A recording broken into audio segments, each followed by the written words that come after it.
Hi, Mom. Hi, Chris. What are you up to? What do you want to do today? Not talk to you.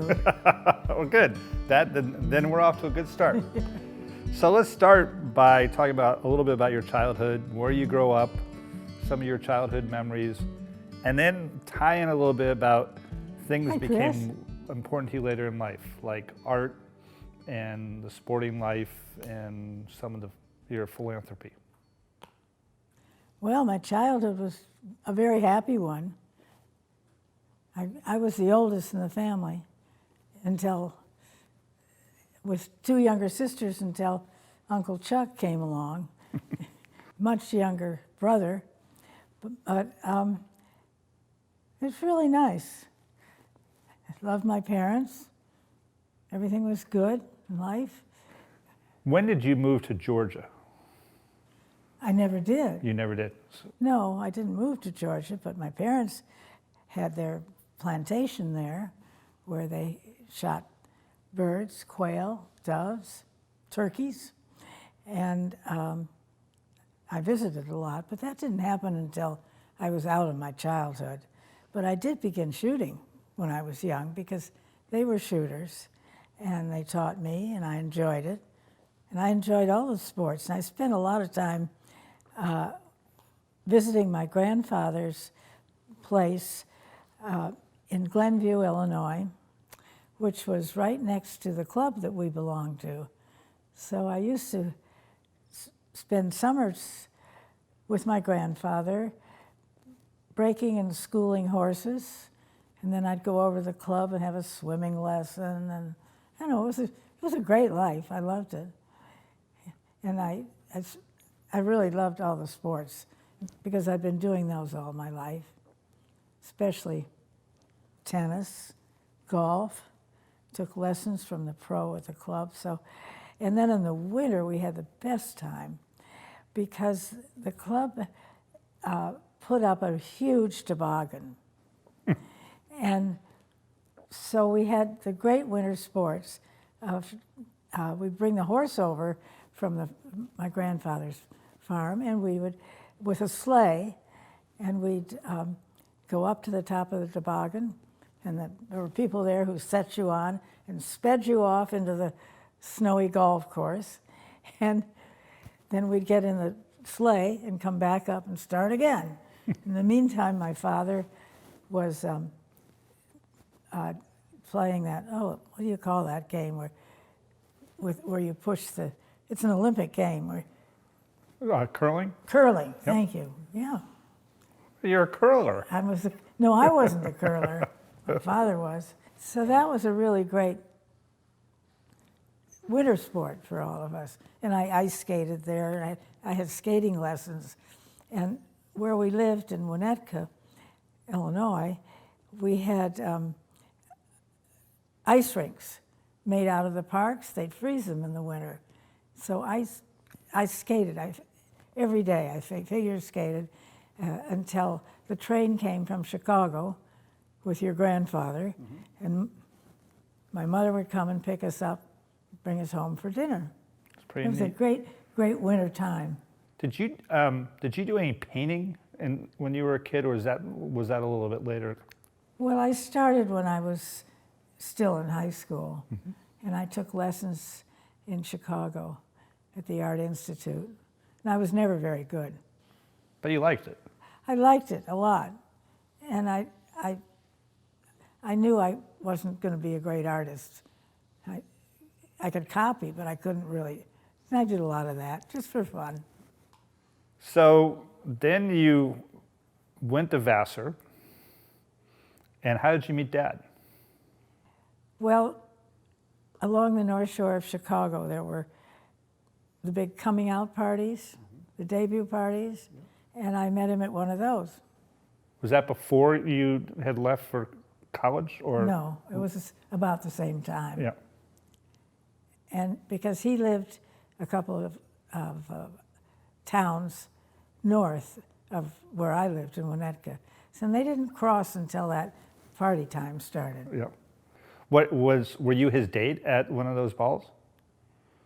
Well, interestingly, the way it was arranged is sort of, you were assigned somebody. And I met your father at one of those parties, dancing parties. That's great. Mostly, when we moved to Cincinnati, which was when I was going to college, and they had great parties there too, where everybody really dressed up. I mean, I had so many long, fancy dresses. It was really stupid, but fun. That's great. So you went to college, Dad went to college, and were you dating when you were both at your separate schools? At Vassar, you could get a ride with somebody up to New Haven, and vice versa. So there was a lot of that went on. And I went other places too, Dartmouth particularly, but a lot to Yale. So then the dating got pretty serious, and you moved to New Haven. Well, when we got married, Yep. in those days it wasn't serious till you got married. Got it. But that was in the end of my sophomore year. So we were married in 1950, and I ended up going to Yale because you could walk into any course you wanted to take.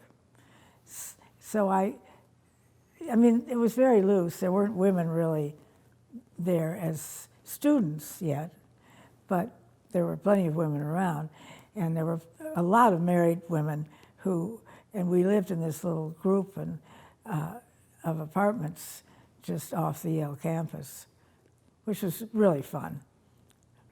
And is it true that you wrote most of Dad's papers? No, I didn't. But I did do a few things for him. I remember once he got a note on his drawings of the frog when he was doing that course. And the note said, your drawings have improved since you've been married. They were on to him. They were on to him, yeah. And then at graduation time, Deke was born. So he got out of a couple of his tests, I think, because I was in the New Haven hospital for a while. At the end of May. Yeah. Well timed. Yes. Very well done. Perfect timing. That's great. Yeah, it was a lot of fun there. You know, it was a pretty loose time. I mean, people studied, but they didn't, lose sight of having a good time. And we were among a bunch of young married students. So it was neat. So really happy memories of all that. Yeah, oh, that was great. Great time. So then talk a little bit about your early married life and then your transition to Perrysburg. Well, when we left Yale, your father went to work for Owens Corning Fiberglass. And the first place they sent him was to the factory, which is outside of Providence, Rhode Island. So we rented an apartment in Providence, very near Brown University. And I used to push Deke in this buggy through the Brown campus. And then we got asked to chaperone parties. Imagine, there was this much difference between us and their age, but we got to do that, and that was fun. So we had a really happy time there, but it was short. That's where we met Peggy and Skip Gifford, because they were doing the same thing. And from there we moved to New York and actually lived in Greenwich. We rented a house in Greenwich, and many of our college friends lived there. We had been visiting there at parents' houses, and so that was a pretty comfortable time for us. And then Ginny came along, and then Jeff, and then we moved. Owens Corning moved us. Your father was in the New York office at that point, commuting by old wrecked up car. Everybody bought these old cars that they parked in the lot in the Greenwich train station, went into the city, and we lived in a little place in Greenwich. It was really an old, almost chicken coop. It was great, and on a big piece of property. And we ended up finding out later on that that's where Dee Dee Brooks, who was the head of Sotheby's at one point, Yeah. had lived there. What? It's a small world. That's you know. very small Yeah. world. So Jeff is born, and then you get transferred to Toledo. Right, almost before he was born. And yeah, that was a little bit of a traumatic move, trying to get everybody there. 3 little babies. Remember, they're 3 under 2.5 years. Did you take the train? We sent him on a plane, and the weather was really bad. And the plane landed in Cleveland, not Toledo. Nurse and the kids, and I was following, finishing the move, and they couldn't get, well, they had to get off in Cleveland and take a train to Toledo. They were running out of formula. Your father was in Toledo making formula and running to the train station with a bottle. It was a pretty tough time right then. But we had a nurse and stuff, so they were taken care of. But I was still back finishing the move out of the house in Greenwich. So, and then following by plane. So now we transition into a little bit of your parents of 3 kids, and it's now 2 more coming, parent life, and being pretty involved in the Perrysburg and Toledo community. And that, to me, seems like that starts with a lot of the philanthropic causes you started getting involved with. Well, I did. Yeah, I was really involved, as were many of my friends, asked to help run the United Appeal program, money raising, a lot of money raising. And on the Planned Parenthood board, and then I became the head of the Planned Parenthood board while I was quite pregnant with, I think, you. I can't remember whether it was you or Peter, but anyway, Yep. not a great example. Somewhat Planned Parenthood. Somewhat Planned Parenthood. But yeah, I was included in a lot of things. Toledo was a rather unusual town in that way, because they seemed to be seeking younger people to run these programs than most cities where it was the elderly who were really in charge of stuff. I mean, I wasn't unique, really. I think there were others who were in the same situation. And it was an interesting time. And of course, I learned a lot about Toledo that way, and the old guard there, who were very welcoming and open-armed. A couple of the families, one in particular, had been in your father's secret society at Yale, and immediately took him up, and the whole family did. And that was the McNichol family, and we were invited to come over Christmas Day and look at all their presents spread out around every place and stuff. But it was a unbelievably welcoming community in that sense. Not only did they ask us to work, but they asked us to play. Mm-hmm. And we played very hard at the Carinor Hunt and Polo Club. Mm-hmm. No more polo, but a lot of party fun. And we all had to take turns running the parties and the field day for the kids. It was a nice life. And we were surrounded by transfers such as a lot of Yale, actually, mm-hmm. members. All with kids the same age. All right, so that began quite a life of volunteer and philanthropy. Yeah, and just to name a few, Planned Parenthood, I believe you did Save the Maumee River, Maumee Valley Country Day School, Toledo Museum of Art, the Nature Conservancy, Cricket Island Foundation. You're remembering better than I am. I'm sure, and I've forgotten many. So, and it's been a complete love and passion. And I'm not sure how to ask the question, but just talk about how much fun you've had with these different organizations and your philanthropy and your volunteerism. Well, it all started by being asked to volunteer in those programs in Toledo, and it led to me being invited to be on the Ohio chapter board of the Nature Conservancy.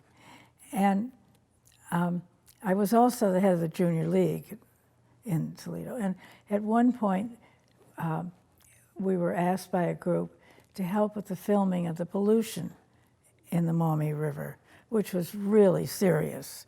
I mean, if you fell in the water while you were water skiing, you had to go get a shot. I mean, it was really polluted. And so I ended up being in charge of the showing of the film that we made called Fate of a River, made by really more of an outside group, but they approached us to help and to fund. And so I got very involved with that. And I oversaw the showing of the film all over Northwest Ohio, Michigan, and Indiana, because the Maumee River flowed from Fort Wayne, Indiana, into the Maumee, actually in Michigan too. Yeah, and up to Lake Erie, yeah. Up to Lake Erie, yeah. And it was intriguing and it was exciting because people were very open to the idea that we better do something about the river. And then we had both the federal and the state people who came and interviewed everyone about the river when they were doing the water quality standards, both local and federal.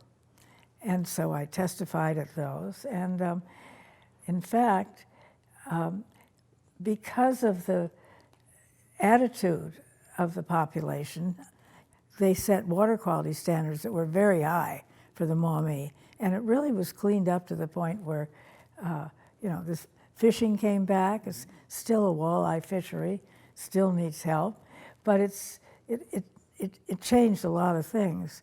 And for me, it led to me being asked to be on the Ohio chapter of the Nature Conservancy Board.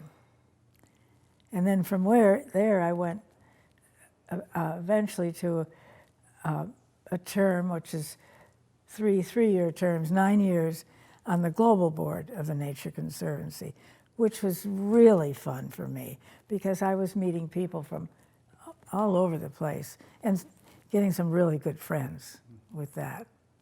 So, and they still are, and I'm still involved with the Conservancy. I helped start a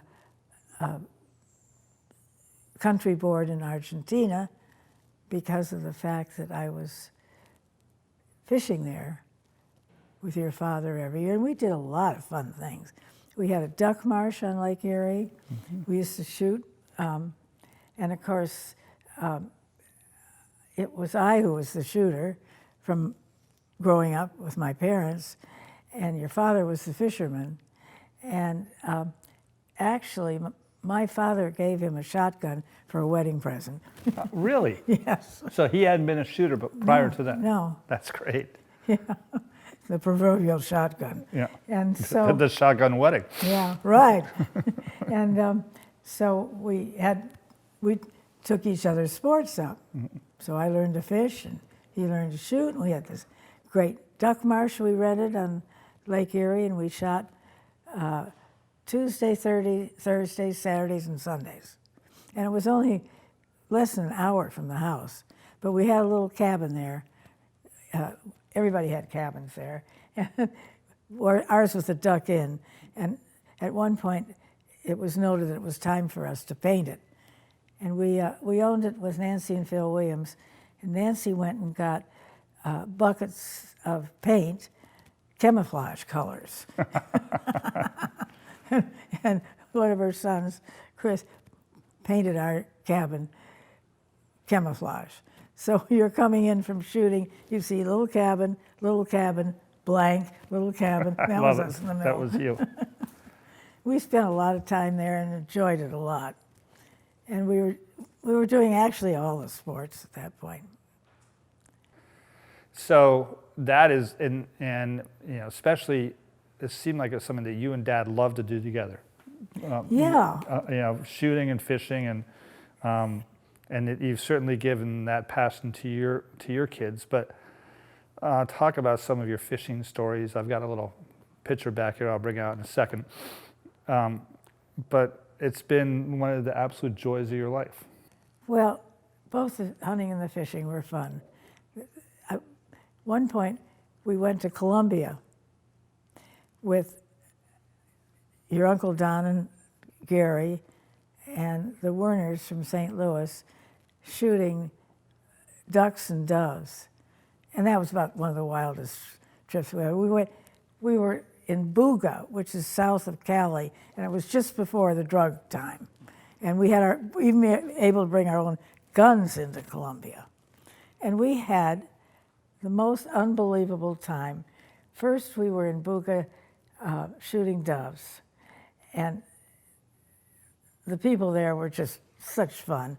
And the Werners were having an anniversary. So he had gotten flowers and all this stuff for dinner one night. And we were sitting in this little hotel, the Guadalajara, in the middle of nowhere in Buga. And we all just got wildly drunk and having a great time the whole town came to look at us. And we were throwing flowers over the balcony to the people below. They ran out of liquor and had to go in town and get more. So everybody from the town was down below. And it was one of the wildest parties I've ever been at. The next morning we left and the staff were all prone in the lobby on the couches as we were trying to find cars to get us back to where we could fly out.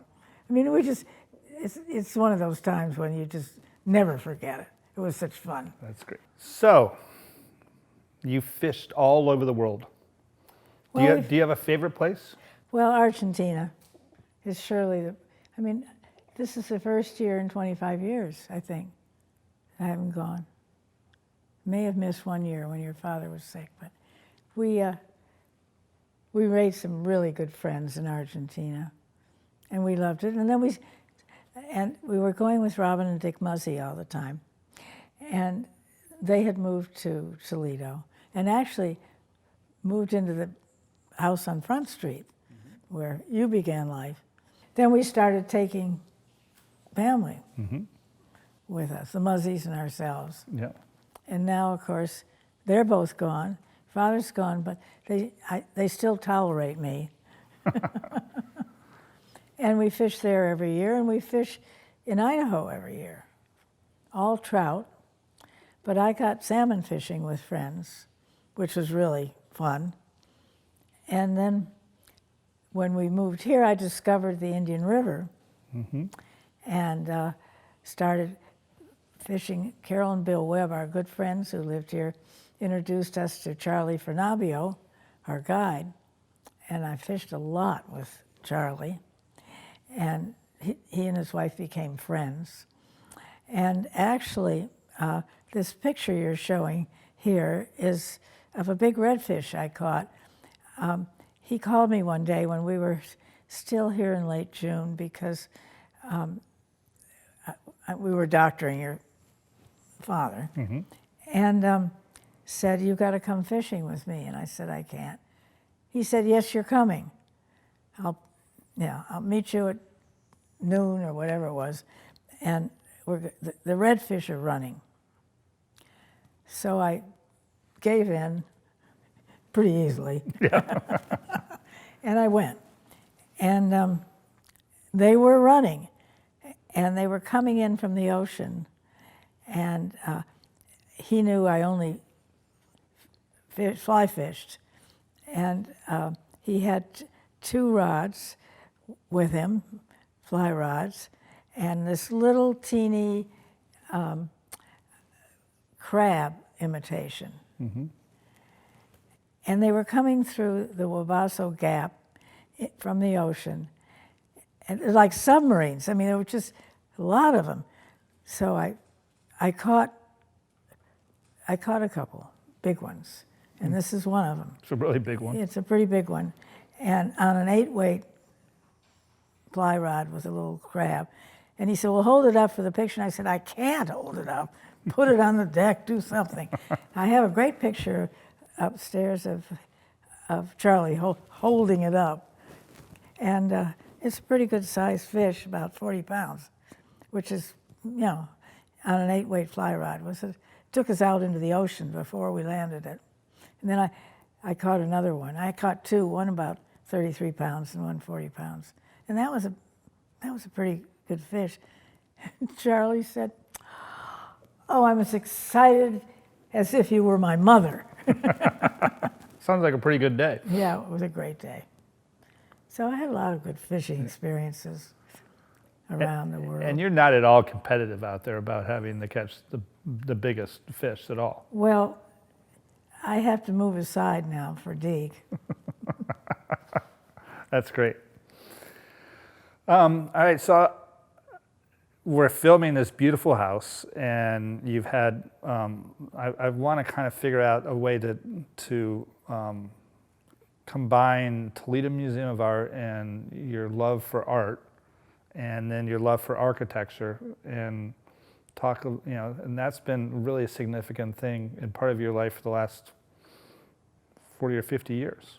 So talk about your love for art and architecture and some of your building projects. I just really, you get a twinkle in your eye when you talk about the beautiful art you have here and the projects you've done. So I think people would love to hear about that. Well, your dad and I didn't start really seriously collecting art until you all were pretty grown and mostly out of college, so that we had the funds to do that. Mm-hmm. But it became a very strong interest for us, including outdoor art. And we started collecting some of the great artists. Like, for instance, on the wall over there is an Ellsworth Kelly sculpture. And the first thing he did for us, and he was one of the most famous artists around, he did a big totem for us. And we had a lot of garden sculptures, most of which, particularly your father, wanted to give to the Toledo Museum of Art. He at one point was the head of the board, and Deke followed him in that.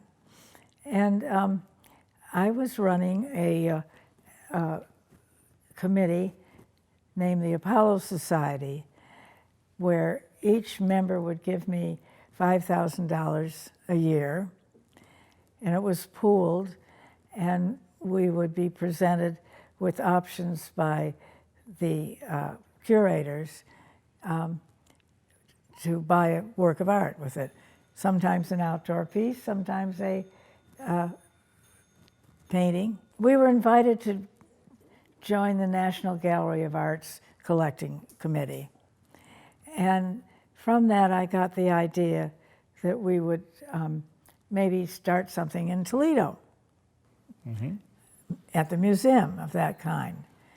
And so I worked it out with the then director, Roger Mandel, who just left us, unfortunately. And that is, he died. He had long ago moved on from Toledo to the National Gallery, and eventually to working for the Sheikhs on their developing art collecting in Qatar. In Qatar, yep. Qatar. And so we worked out this idea, and started the Apollo Society with about, I've forgotten how many, a small number of members, but it was mostly the old guard. And I had to be very careful. We always had two dinners. One where a curator made a presentation to us about an area, and we chose one of the areas. For example, one area would be drawings, photographs, and paintings, and we would choose one of the three, and we would have a big dinner and a vote and everything. It was a lot of fun. So more people began joining, and now the kitty's pretty big. But that was about almost 35 years ago, and I'm still running it. I think they're probably ready to get rid of me, but Doubtful. they can't. And so I spend a lot of time thinking and working on that, and have the joy of working with the curators. And I've gotten to know over the years many directors and many curators. And it's proved to be one of the more fun things I do. And now they asked me to start a program at the Vero Beach Museum of Art, which I did. I don't run it anymore. I just started it and removed myself because there were people to do it and I had enough on my plate. But it's been a long-term, interesting adventure because I keep learning a lot about art and artists, and of course working with the pros is really fun. That's neat. So I believe it was 1984-ish, or a little before then, you thought about moving out of Hope Prairie Road about 1982 and building a house, and you met an architect. Well, at the time, I was doing a lot of work with the National Association of Independent Schools. I was asked to chair and help form a national trustee committee, which also was a lot of fun because it broadened my perspective on independent schools, and I met a lot of wonderful trustees because my committee was totally composed of trustees of both boarding and day schools. So I went to speak at the Blake School by invitation in Minneapolis. And the board needed a little governance help. And that's really what I was teaching, and often going with a headmaster as a team. And I stayed with some old friends, the Fullertons, who lived in Minneapolis, they lived in Wayzata. And I looked across the guest room to a house that was on their property. And I said, who's in that house? That's a very interesting house. And Marna Fullerton, my hostess, said, well, that belonged to some friends. They built it on that property. And you're going to meet her at lunch today. So perhaps you want to go see it. So after lunch, I went to see it, and it was a Hugh Jacobson house. And I thought it was terrific. And I'd been looking in magazines a lot, of architectural magazines. I was very interested in architecture. And so I went home and talked to your father, because we were thinking about moving from Hope Prairie Road and getting into a smaller house. You were the only one around at that point. And so we investigated Hugh Newell Jacobson and called him up and said, would you come talk to us? And he did, and that was the start of my house building projects, which there became about 11 projects in the end. Yeah, I was going to start to count them. I think I was going to run out of fingers and toes. Yeah. So he designed and built the house in Bowling Green, technically, was the address. And I had such fun doing that. I invited him and his wife to come visit us in our house in the Dominican Republic. Mm-hmm. And I got thinking about it, and I said, well, I kind of like to do something here. And our Dominican house had been built, it was sort of a company house. There was only a couple of ideas about what you would do, and you kind of followed this program. And I do recall you were there when we were choosing the lot, Mm-hmm. and we sent you out into the surf to see, because there was a lot of coral and stuff around there, but we picked the lot we bought with your help. I'm still scarred. You're still scarred from that, okay. That's good. You'll never forget it. So we engaged you, well, we already had the house, Yeah. but we engaged him to do a little addition to it, which he did. And finally, that led to a hurricane that destroyed most of it. And I needed to go down and talk to my people there and see if they were okay and bring them supplies, mostly water, bottled water. They were really suffering. The whole town was in bad shape, and the house was in bad shape. So I chartered a plane, went down with things full of water and clothes, baby clothes and milk and all kinds of stuff to help them out. We flew in, and your dad said, well, take Hugh down because he's got to figure out what to do about our house. So we flew down, and in one day, we weren't allowed to stay. The airport was only open during the day at that time. There were wrecked planes everywhere. Flying over La Romana, the town, was just a sea of blue tarps over roofs. It was really devastated. Mm-hmm. And by the time I got there, they were suffering, and bottled water cost a fortune. Of course, they were all getting, mm-hmm. Lots of bad things were happening. Yep. Anyway, I taught them all about using the things we're using now, wiping our hands, cleaning our hands. Most of them had pink eye, and the water was the most exciting thing they got, but there were baby clothes and milk and everything. So I worked with them, brought them some little generators for their houses, and Hugh wandered around looking at architecture. I don't know.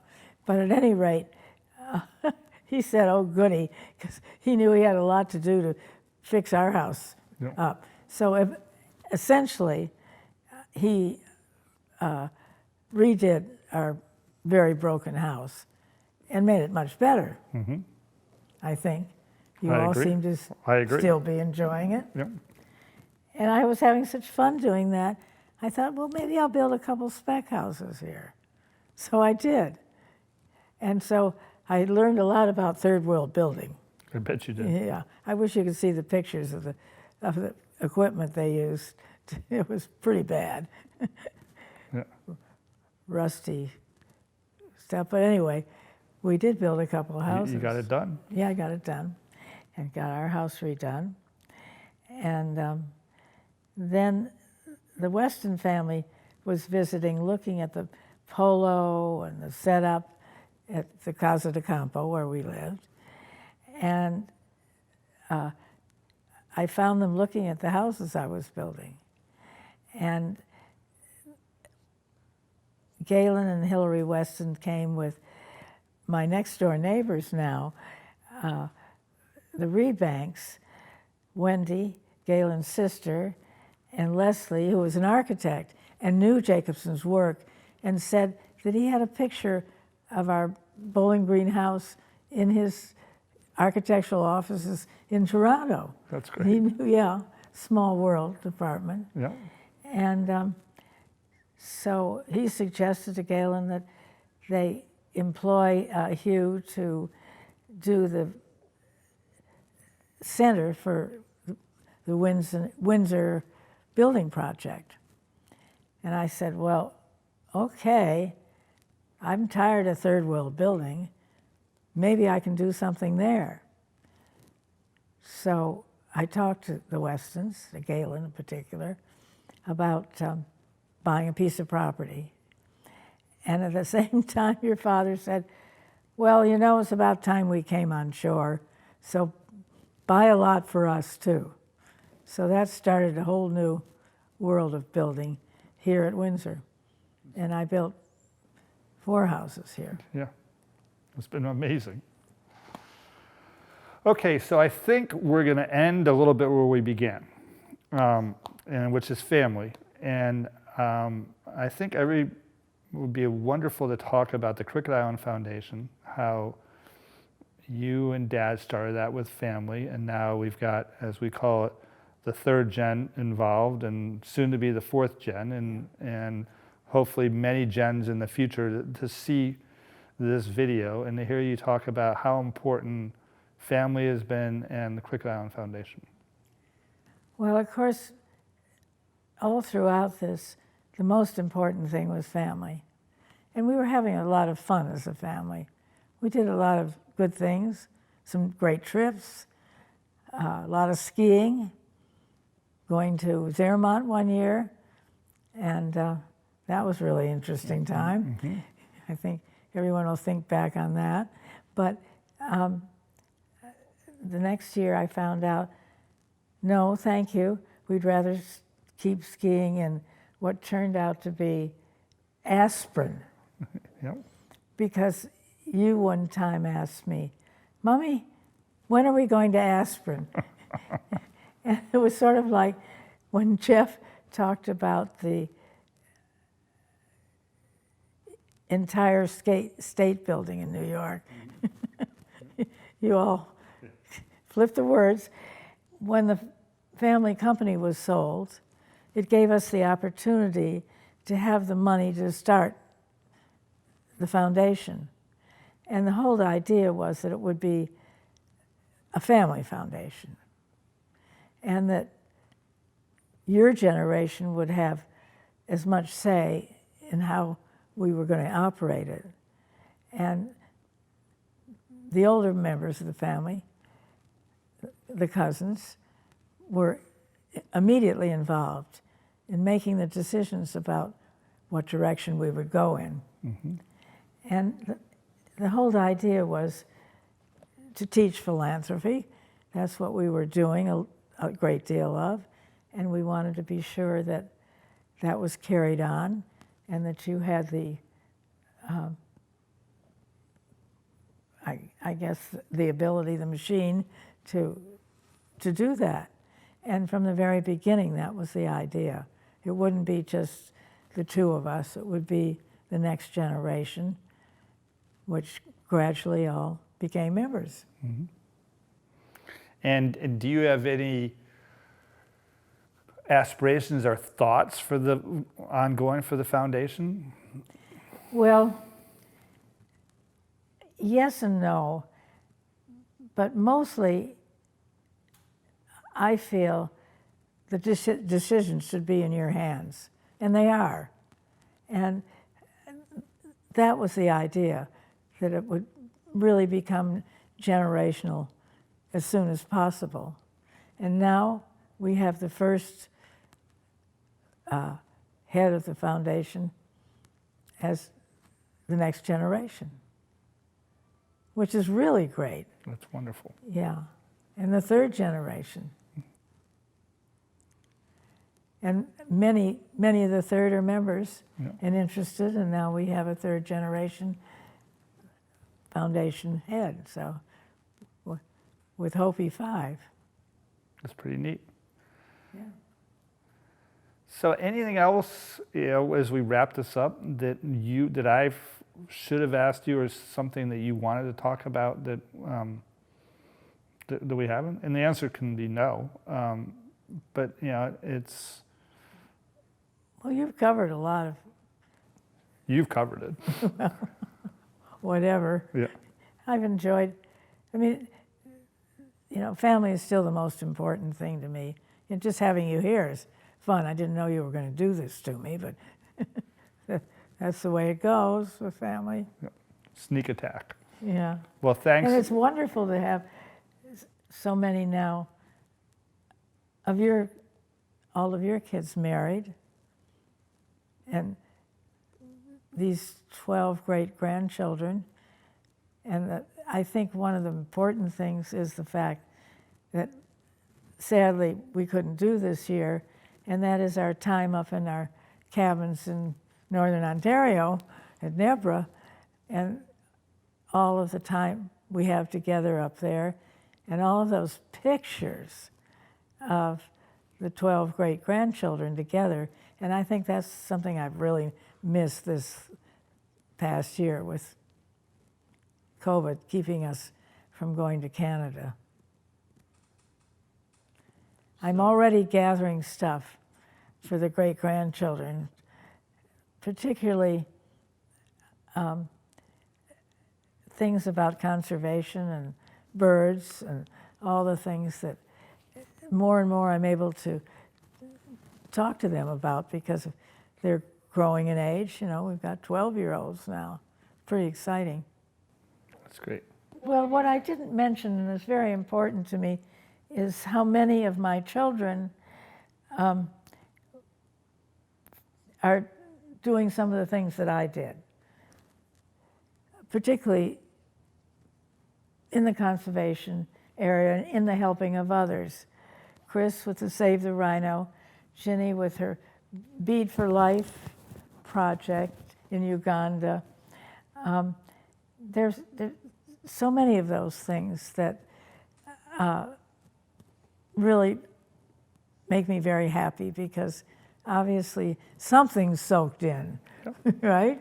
Well, yeah, and you look at, all of us have done stuff, and now you look at Berkeley and Bob and what they've been doing with Jane's Room, and Hope you run the foundation. So you've done a pretty neat job of instilling it to everybody. Well, I don't know whether I've instilled it or how it's happened, but it's happened, and it makes me very happy. Peter, for instance, was the chairman of the board of the Minnesota chapter of the Nature Conservancy, and his conservation chops are very strong. Deke is working in conservation as well, particularly around his duck marsh outside of Cleveland. And Jeff and Maud are on the board of the Montana chapter of the Conservancy and doing the fundraising for the $7 billion capital campaign. So those are all things that I love hearing about from all of you. And of course, our time in Africa and seeing what you were doing with the rhinos there, all of that is a part of a whole, I think, of our beginning interests and all the follow-up that you all have been doing in those same fields. Well, we learn from the best, Mom. Well, it's been fun. Still is. It is.